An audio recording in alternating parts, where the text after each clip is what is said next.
Walsh. She's taking care of the Florida sunny side of things. Nice, cool 65-degree morning for her. But we kick it off with Omar Ruiz this morning. Omar, what is the schedule for the Chiefs? They're in frigid Kansas City leading up to Super Bowl 55.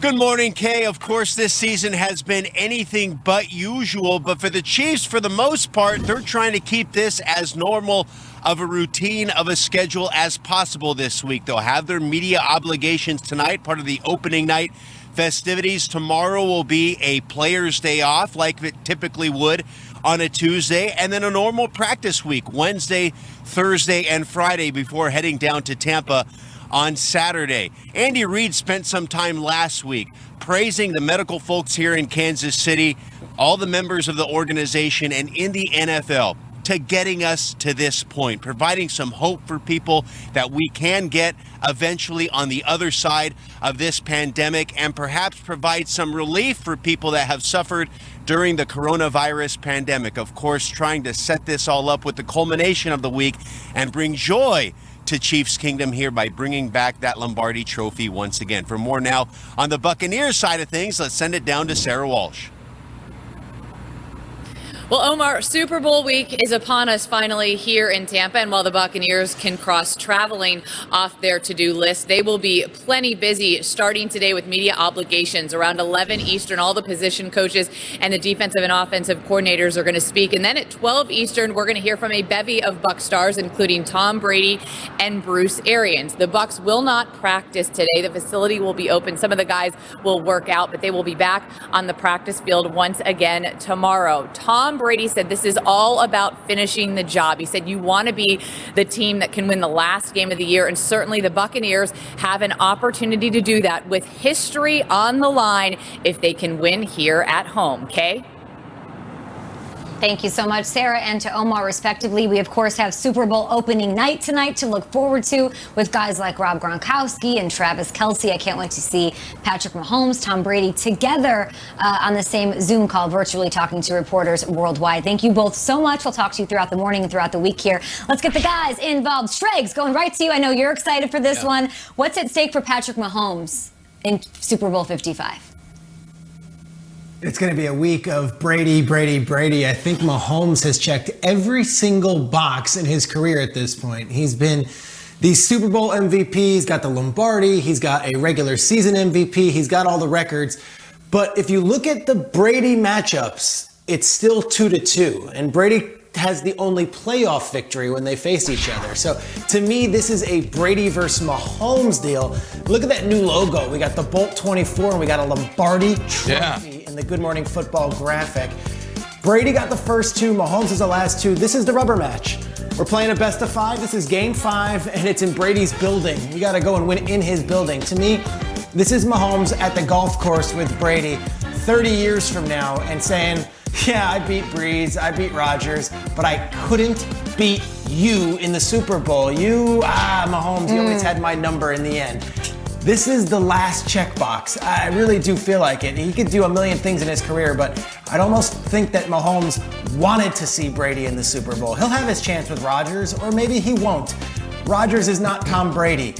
For him to get a chance to settle the score and end up 3-2 against Brady all time and have the last laugh and win the last 3 and get the Super Bowl win over the greatest of all time, I think it is truly the last thing he needs to do on his resume to say, I have arrived, I am here, and I'm not going anywhere.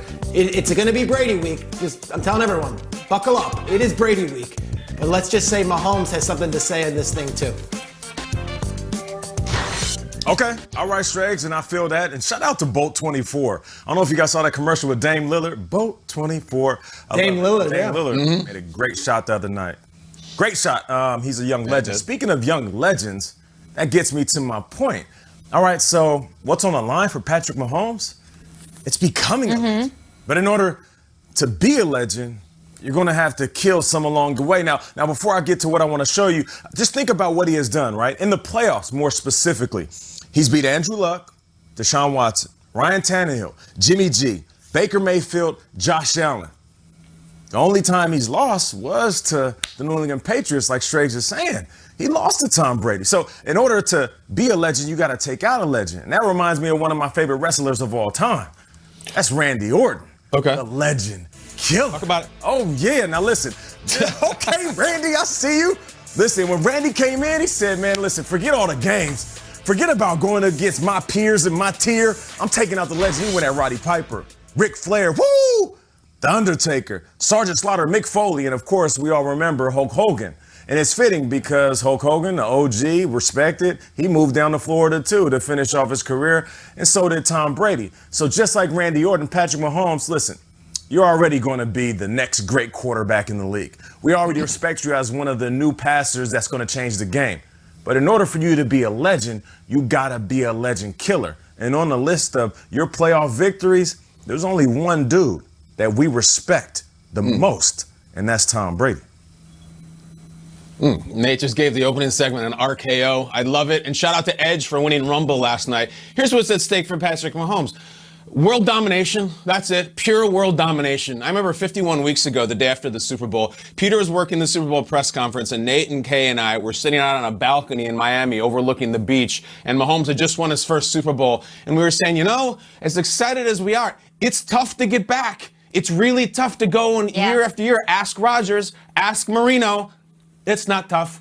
He's back. He's back like it was nothing. And frankly, I don't think the Chiefs played their best football for a lot of this year. I don't. I think they can play much better than they have. And yet the guy is back like it was no big deal. And what's at stake? He's going to look at me like, yeah, we won that year. We won during the COVID year. We won when we had both our tackles out and we had another one of our best linemen opt out. Oh, also, we won on the other team's home field. Have you ever done that? No, you can't. This Lombardi Trophy for Mahomes would be the ultimate prestige piece, because here's how these things work. If you look at Brady's trophy case, make no mistake, these things are ranked. His Lombardi that he got for beating Kurt Warner in the greatest show on turf, for beating Russ in the LOB, for the 28-3 comeback, I guarantee they're on a higher shelf than the ones that he got for, I don't know, beating Jake Delhomme or Jared Goff. All right? This is one of the good ones for Mahomes. Last year, he won his first Super Bowl. That's fine. History will show that it was against Jimmy Garoppolo. No disrespect. But the one he would get for beating Tom Brady, who's playing in his 10th, and for beating Tom Brady on his home field during the pandemic season, that's the one. It's probably the most impressive Super Bowl trophy ever, and Mahomes is going to get it in the first 5 minutes of his career. World domination at stake. And the one that he won back-to-back, and the last quarterback to do that was, of course, Tom Brady, the guy he's facing. Kyle, you just got me so excited, and I heard Tony Romo talk about how he needs this one. He needs this win, to Peter's point about chasing the legacy of Tom Brady. How incredible is it? What a testament to the greatness of this young quarterback that we're talking about this and having this conversation, comparing him to Tom Brady out the gate when he's in his third year of a start. He doesn't even have 50 starts under his belt, and we are here at the virtual breakfast table having this conversation. So it just speaks to how remarkable Patrick Mahomes' achievements have been early in his career. What are your thoughts? We want you guys to be part of the show, part of the party at